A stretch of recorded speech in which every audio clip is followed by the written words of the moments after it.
And now to chilling new details out of Texas, where 2 hearings took place today as lawmakers investigate the Uvalde school massacre that left 19 children and 2 teachers dead. The Texas Director of Public Safety testifying before state senators, slamming law enforcement's response as his department continues their investigation. ABC's Rena Roy has the latest. Damning testimony inside the Texas Senate chamber Tuesday. The law enforcement response to the attack at Robb Elementary was an abject failure. The state's Director of Public Safety, Stephen McCraw, testifying before lawmakers, blasting law enforcement's response as his department's investigation uncovers new evidence about the massacre.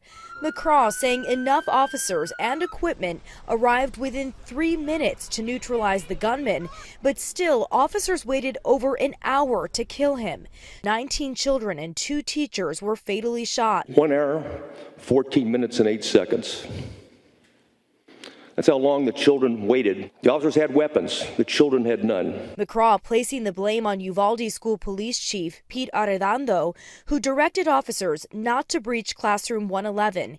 He says officers were waiting for keys to enter, but investigators finding the door couldn't be locked from the inside and saying that officers never even tried opening it. How about trying the door and see if it's unlocked? I don't believe, based on the information that we have right now, that door was ever secured. McCraw reading a transcript of police radio communications. An officer, there's a teacher shot in there, to which the Uvalde PD officer replies, I know. The chief, people are going to ask why we're taking so long. We're trying to preserve the rest of the life. We decided to place the lives of officers before the lives of children. Texas DPS also revealing a number of communication failures that hampered decision-making, saying Arredondo arrived at the school without a radio. Victims' families calling for Arredondo to step down. Having Pete still employed, knowing he is incapable of decision-making that saves lives is terrifying.